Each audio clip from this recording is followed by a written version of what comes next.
Do you see what happens when a chubby waits to step out of visible service zones until further notice? As if erasure could be polite when spoken correctly, and Mia heard the printer behind the bar suddenly activate, producing a document she had not requested. Her name already printed under temporary removal, unsigned but time-stamped, as if the decision had existed before she did. She took the paper without reacting, but her fingers paused on one detail. The system timestamp did not match the room clock by exactly 17 seconds, and that mismatch was enough for her to glance again at camera 3, now blinking faintly red instead of white. Somewhere deeper in the building, unseen by everyone in the hall, a restricted surveillance node flagged an anomaly and pushed the feed upward into a level no staff were supposed to know existed.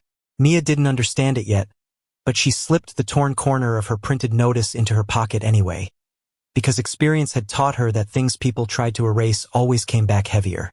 When Elise finally reached across and tore the edge of Mia's uniform badge off in front of the guests, the sound was not loud, but the room reacted as if it had been, silence tightening like a noose that no one admitted was there, and Mia looked down at the broken fabric not as loss, but as something she had seen before in systems that pretend they are clean.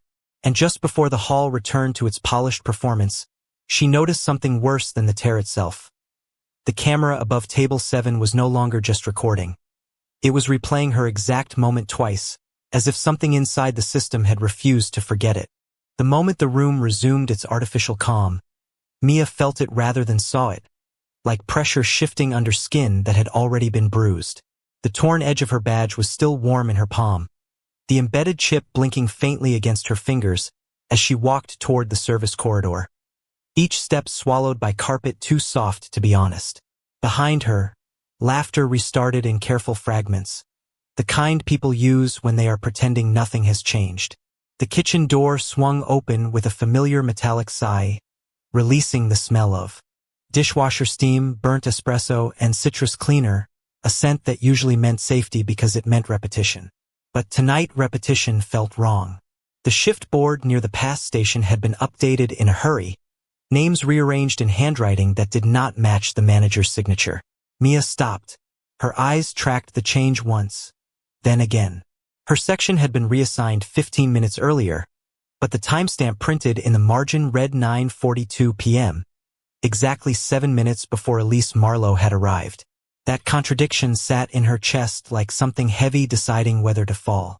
"You're imagining things?" the floor manager said too quickly when she pointed at it, already wiping his hands on a towel that was too clean for how nervous he looked. "VIP adjustments happen all the time." His tone was polite, rehearsed, almost kind, but his eyes refused to meet hers for longer than a second. Mia didn't argue. She simply folded the torn badge fragment into her apron pocket, pressing it flat as if it could remember what she couldn't afford to forget. Then she noticed the second thing. A receipt still printed and left on the counter. Coffee order for 2, placed at 8:58 p.m. Table reserved under Elise Marlowe's name. The problem was not the order. The problem was the guest list printed beside it. One name had been removed and reprinted over, the ink slightly darker where correction had been forced through system override. Mia picked it up slowly, feeling the paper resist her fingers like it didn't want to be held. "That table was never double booked," she said quietly, more to herself than anyone else. The manager exhaled sharply. "Just drop it, Mia. It's a VIP system error." But errors did not rewrite timestamps. Errors did not delete access logs. And yet, when Mia walked past the staff terminal half a minute later, she saw something worse. The security footage index for camera 3 had been reduced by exactly 17 seconds. Not missing, not corrupted, cut, clean, precise, like a decision made with intention. Somewhere deeper in the building, unseen but felt through the structure itself, a system pulse shifted again, and for the first time Mia realized the cameras were not just recording the room, they were negotiating with it. She turned her head slightly, just enough to catch the reflection of the dining hall through the stainless steel paneling. Elise Marlowe was still seated, laughing softly now, her hand resting near a wine glass that had never been spilled according to the official record. But Mia remembered the sound of it breaking. She remembered it too clearly to be wrong. A server passed behind her carrying a tablet, paused, then lowered his voice without looking at her. "Don't trust the timestamps," he muttered, almost like an accident. "They've been corrected." Mia froze because corrected was not a word used for machines unless someone was afraid of what the machines might say. And as she stepped back toward the corridor, her fingers brushing the folded badge in her pocket again, her phone buzzed once with a notification she did not recognize. System access log. Archived playback requested. User authorization. Restricted level 1. Before it disappeared from the screen as if it had never existed at all. The corridor felt narrower than it had an hour ago, as if the building itself had shifted to make space for something heavier than air. Mia stood under the humming fluorescent light outside the service terminal, watching the screen refresh in slow, obedient cycles, each blink of data arriving slightly delayed, like a system forced to think before it spoke. Her fingers still held the folded fragment of her badge, now softened from heat and sweat, the tiny embedded chip dimming and brightening as if it couldn't decide whether it was alive or erased. Behind her, the dining hall carried on with perfect laughter that sounded rehearsed, but the sound no longer reached her as background noise. It felt like something layered over truth. The server terminal refreshed again. Camera 3. Status. Archived. Duration. Shortened. Timestamp discrepancy flagged. 17 seconds missing. Mia leaned closer without touching the screen, her breath steady but her eyes fixed, because she had learned long ago that machines didn't make mistakes this clean. A shadow moved behind her. Not fast, not threatening, just present. "You're still on that?" the floor manager asked, voice careful, too careful, as if every syllable had been weighed before being spoken. He smiled when she turned, but it didn't reach his eyes. Mia let it go. VIP rooms have recalibration protocols. The word landed wrong. Recalibration, not correction, not error. Recalibration implie d'intention. Mia's hand tightened around the badge fragment inside her pocket. "The footage didn't glitch," she said quietly. "It was cut." The manager's smile held for half a second too long before he reached for the screen, tilting it away from her. "You don't want to start implying things you can't prove." His tone stayed polite, almost gentle, but his thumb pressed too hard against the edge of the monitor, whitening at the joint. Especially not about guests like Elise Marlowe. Somewhere deeper in the system, a printer activated on its own and produced a single sheet of paper, sliding it halfway out before stopping as if reconsidering. Mia stepped forward and pulled it free before anyone could intervene. It was a supply log, linen inventory, but the timestamp at the top read 8:53 p.m., 7 minutes before Elise had entered the dining hall. And beneath it, a signature approval line bore Elise's name in ink that did not match the digital record stored in the system.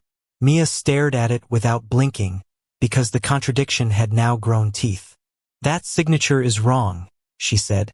The manager reached for the paper too quickly. "That's a formatting error."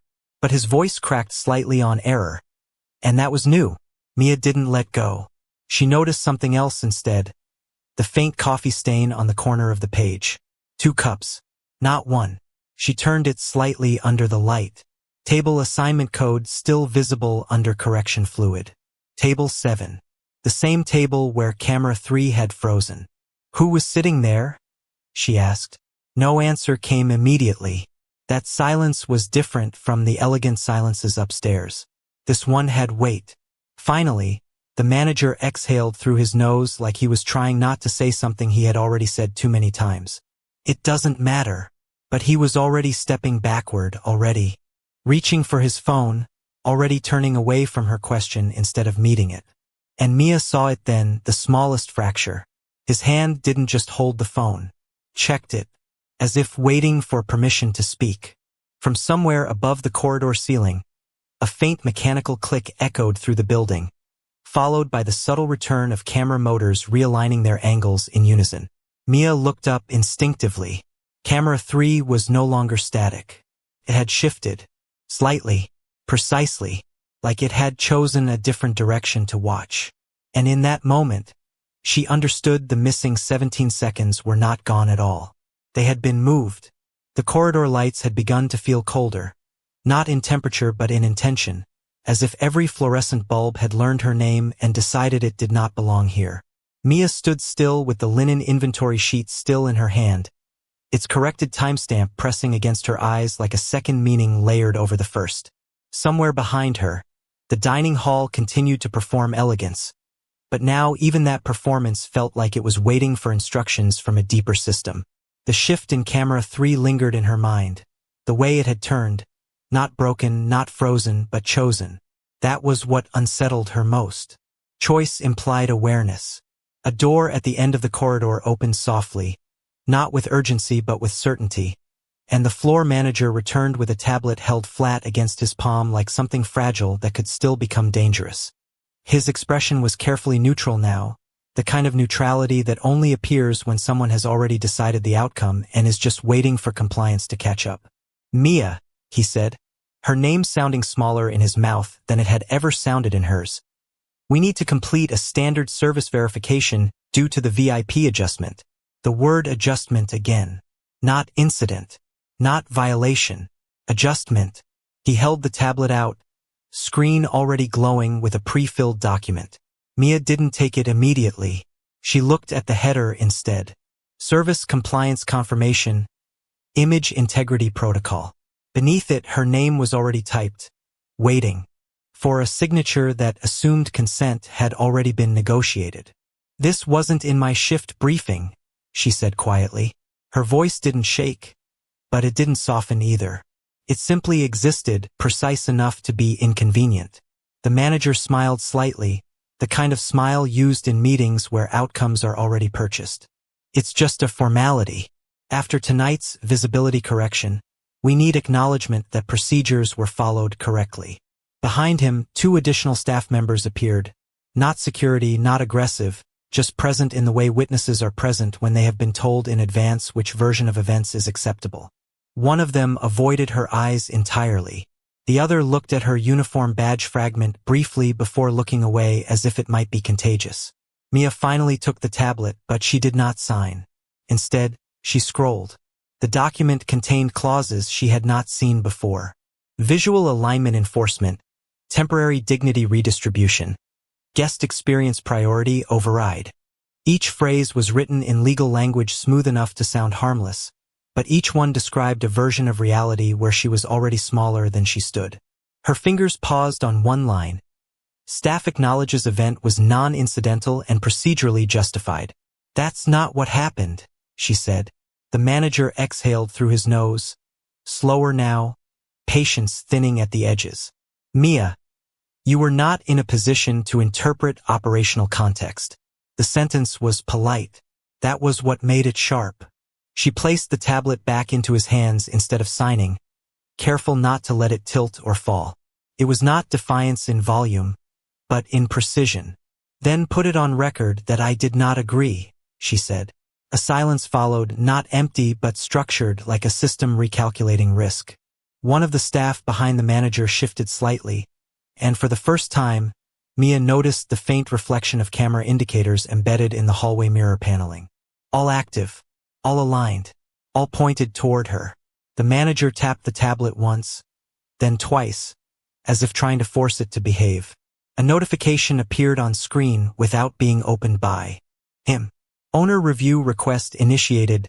Source: Surveillance Node 3. His hand stopped moving. Just for a fraction of a second, but Mia saw it. That was the mistake. Not the request itself. The fact that it had already bypassed him. Somewhere above them, deep in the structure of the building, a system that was not supposed to speak without permission had already spoken.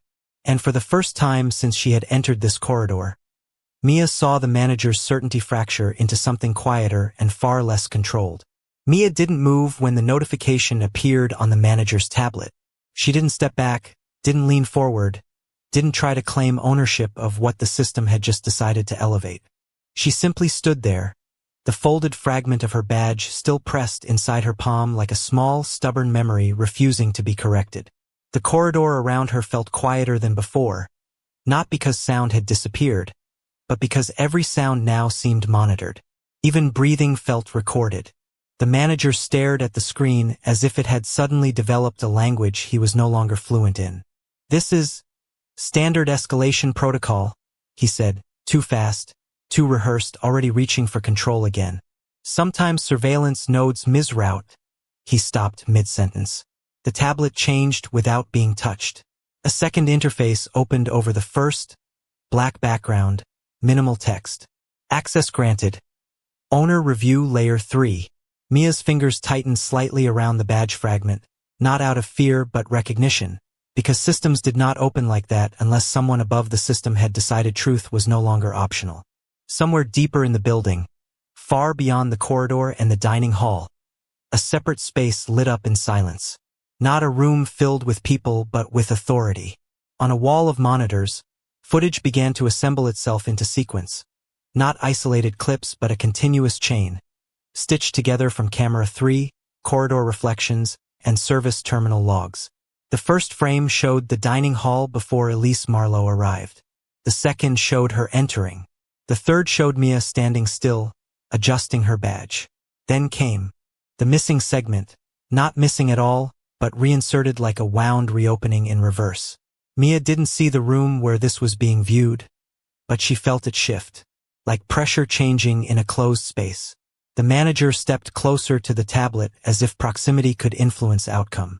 "Owner review doesn't require full playback," he said carefully, turning slightly toward Mia now, voice lowering into something almost protective, almost persuasive. "This can still be resolved internally." The word resolved hung in the air longer than it should have. On the screen, audio began to play. Not clean audio, layered, filtered. A voice, Elise Marlowe's, calm, deliberate. "Remove her from visible service zones before the dinner begins. I don't want distractions in my section." A second recording overlapped it, softer, earlier in time, confirming intention rather than reaction. Mia closed her eyes for half a second, not because she couldn't hear it, but because she had already heard it before anyone else admitted it existed. When she opened them again, she stepped forward and placed the folded badge fragment on the edge of the manager's tablet. Not aggressively, not dramatically, just enough that the system registered physical evidence adjacent to digital record. "That's from her uniform," she said quietly. The manager didn't look at it immediately. That was the first crack. Instead, he looked at Mia. "You shouldn't be inserting personal objects into an active review process," he said, but his voice had lost its earlier confidence, like he was now speaking inside a room that no longer agreed with him. Behind them, one of the staff members finally spoke up, uncertain. "Sir, the timestamp alignment on camera 3 matches pre-authorization logs." The manager turned sharply. "It's a sync error," but he said it too quickly, too cleanly. On the tablet, another layer of data expanded automatically without permission. Internal approval signature. The manager's name, attached to a time slot that did not match his location. Mia didn't react. She didn't need to. She only watched his hand tighten around the edge of the device, just slightly too hard, as if pressure alone could prevent history from unfolding. Somewhere above them, unseen, the system paused again, this time not to correct itself, but to observe who would attempt correction next. And in that pause, the man who had been controlling the room's interpretation of events stopped looking at Mia entirely, and looked instead at the signature that should not have been there, as if seeing it for the first time. Rain pressed softly against the glass outside the service corridor, steady enough to sound like time itself refusing to move faster. Inside, the air had turned colder, not from temperature but from what had just been revealed on the tablet. Mia's name sitting beside an authorization signature that did not belong to the man holding it. The manager hadn't spoken since. That silence was no longer defensive. It was investigative. The kind of silence people fall into when they realize the room is no longer under their control. Mia stood a few feet away, her hands relaxed at her sides now, not because she felt safe, but because she had stopped preparing to be erased. "This is impossible," the manager said finally, but the words lacked conviction, like they were borrowed from a version of himself that had already been disproven. The tablet on the counter continued to update without permission. Another layer opened, then another. Internal audit logs, cross-venue access history. Mia didn't understand all of it, but she understood enough to feel the shape of something larger than tonight. Something repeating. "I don't want compensation," Mia said quietly, her voice cutting through the mechanical hum of the system refresh. The manager looked up sharply, as if that sentence didn't belong in any expected script. "I want the record corrected. Not adjusted. Not explained. Corrected." Her words were simple, but they carried a finality that made the staff behind him shift uneasily. Outside the corridor window, the dining hall lights flickered once, as if responding to pressure building behind the walls. Somewhere deeper in the building, a printer activated again, but this time no one was near it. Paper slid out slowly, too slowly, like it was deciding whether to exist. The manager picked it up. His eyes scanned the page, then stopped. Shift history report. Mia Bennett. 8 months. Every entry consistent. Until tonight. A single deviation marked in red. External override detected source. Executive authorization channel. Executive? He repeated under his breath, almost involuntarily. The word didn't belong in this section of the system. It belonged above it. The corridor felt narrower again, but this time it wasn't pressure from fear. It was structure shifting. Mia stepped closer, not invading, just present. "That's not the first time," she said. "The system corrected my assignment 3 weeks ago too. Same pattern. Different name." The manager didn't respond immediately. He was reading something else now, cross-referenced access logs opening like doors he hadn't known were unlocked. His expression changed slightly, not into shock, but into recalibration. Somewhere in the background, a kitchen timer beeped 3 times. Ignored. A dishwasher cycle ended with a metallic finality. Ordinary sounds continuing inside an environment that was no longer ordinary. The manager finally spoke, but not to Mia. "Pull all executive-level override history tied to VIP escort protocols," he said into his headset, voice lower now, stripped of earlier certainty. A pause. Then, "Yes, I want all of it, including archived." Mia watched him, not expecting trust, only process. She placed something on the counter beside the tablet. A folded invoice printout she had taken earlier without telling anyone.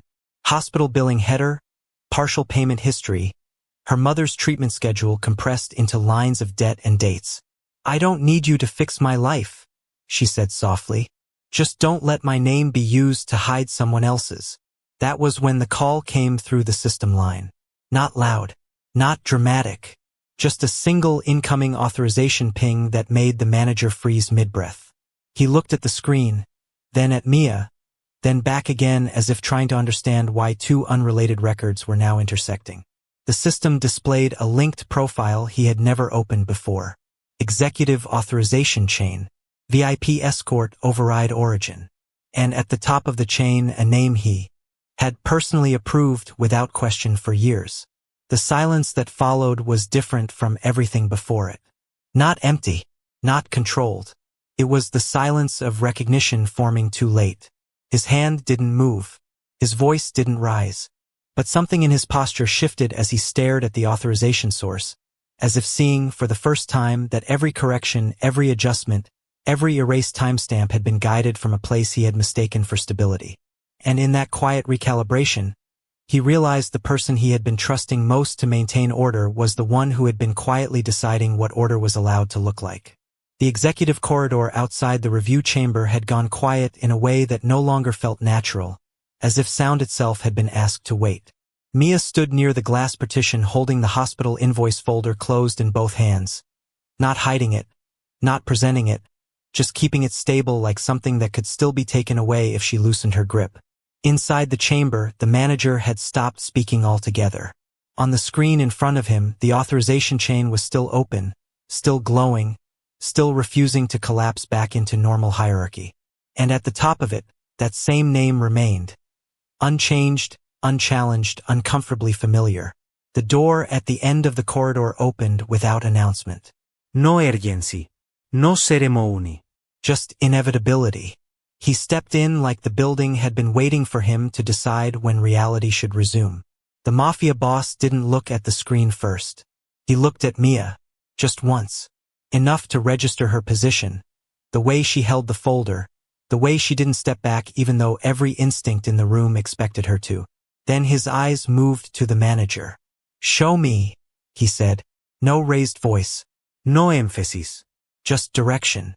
The manager hesitated for half a second too long before rotating the screen. The authorization chain expanded again, automatically responding to proximity, as if recognizing its owner more than its operator. The boss didn't touch anything. He didn't need to. He leaned slightly closer, reading without expression, but something in the air around him tightened, subtle, controlled, dangerous in its stillness. "This route shouldn't exist," the manager said quickly, too quickly, as if filling silence could protect him from it. "It's a legacy override path. Rare, but sometimes what?" the boss asked. The interruption was soft, but it cut deeper than volume ever could. The manager stopped. Mia stepped forward just enough to place the folded hospital invoice on the edge of the console. Not as evidence, not as accusation, but as continuity. "This was used before," she said quietly. "Not just tonight." The boss finally looked down at the paper. His eyes didn't move fast. They didn't need to. They paused at the dates, at the repeated billing patterns, at the gaps where insurance approvals should have been but weren't. Then his gaze shifted back to the screen. The same authorization signature. Repeated. Consistent. Trusted. The kind of consistency people confuse with truth. He didn't speak immediately. Instead, he reached out and rotated the log backward. Not dramatically. Just enough. The system complied instantly, as if it had been waiting for permission to confess. A previous entry appeared. Same signature. Different date. Different venue. Mia's fingers tightened slightly around the hospital folder. Not in fear, but recognition forming shape. The boss turned his head slightly toward the manager. "Call Elise Marlowe," he said. The instruction was so ordinary it almost didn't register as dangerous. The manager blinked. "Now?" On speaker. The phone was already in the manager's hand before he finished thinking about whether to comply. One ring. Two. Then a voice answered, carefully bright, perfectly composed. "I assume this is about tonight's adjustment," Elise said, like she had already decided what conversation this was allowed to be. The boss didn't respond immediately. He looked at Mia once, then at the screen, then at the folded badge fragment still resting near the terminal. "Explain the override protocol used for staff relocation at Table 7, he said calmly. Pause followed. Not long. Just long enough to matter. "There must be some misunderstanding," Elise replied smoothly. "I only requested standard image alignment adjustments. Nothing outside policy." Mia didn't move, but her eyes shifted slightly toward the log still open on the screen. The manager did not look at her anymore. He was watching the call as if it had become heavier than the room. The boss leaned back slightly, just enough to create distance from the screen, but not from the truth forming inside it. "Standard policy doesn't generate executive-level signature trails," he said, quiet, measured. "And it doesn't touch archived staff history from 3 separate venues." Silence again. Not empty this time. Active. On the other end of the line, something changed in Elise's breathing. Barely audible, but present enough for the room to notice she had stopped controlling it. The boss placed one hand lightly on the edge of the console. Not forceful, just present. "You will send me the original unedited footage," he said. "Before any compression. Before any correction." A pause. Then Elise answered, softer now. "Of course." But it didn't sound like agreement anymore. It sounded like delay. And in that delay, Mia saw it before anyone else said it aloud. The system had not been misused once. It had been used repeatedly, carefully, by someone who understood exactly how to make truth look like error. The boss ended the call without comment. The silence that followed wasn't confusion anymore. It was alignment. He looked at the manager again, then at Mia, then back at the screen where the authorization signature still sat untouched. "She didn't access this alone," he said quietly. And for the first time, the manager didn't answer at all. Because he was already realizing the system had not been protecting Elise Marlowe. It had been protecting the idea that she could not be questioned. And Mia was no longer standing in front of him alone. The room no longer felt like part of the building. It felt like a sealed space where time had been forced to stop mid-breath. The monitor in front of the Mafia boss flickered once, then stabilized, and what came next was not another log entry but the original feed. Uncorrected, uncompressed, unedited. Camera 3. Full duration restored. 17 seconds. Returned like something resurrected against permission. Mia stood slightly behind the console, her hands empty now, but her presence steady, anchored by the folded badge fragment still pressed safely inside her palm.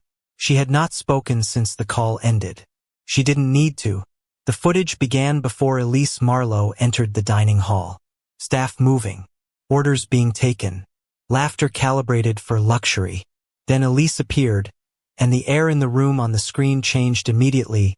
Subtle, practiced authority entering a space that had already been taught to accommodate it. The audio played clean this time. No distortion. No gaps. Remove her from visible service zones before dinner begins.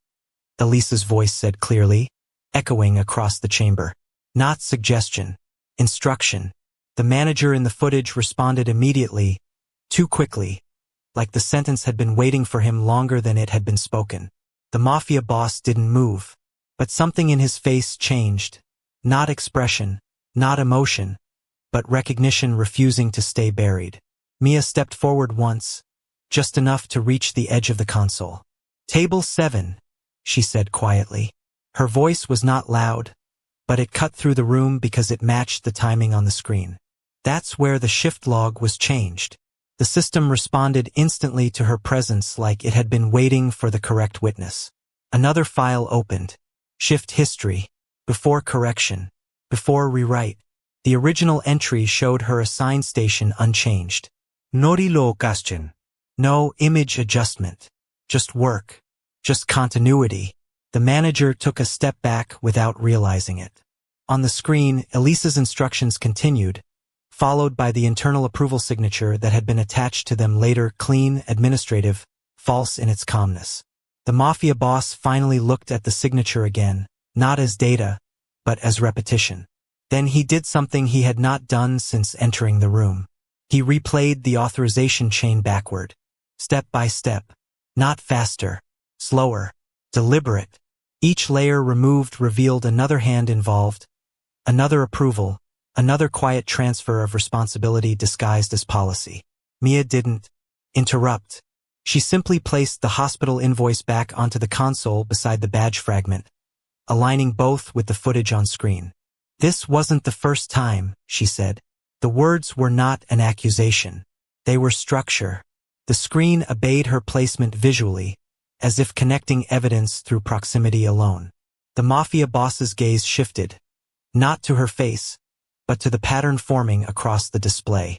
3 venues, 5 incidents, same override signature, same approval route, same final authorization point, and then the line stopped, not at Elise, not at the manager, higher, a different internal node, one that did not belong to tonight or even this month.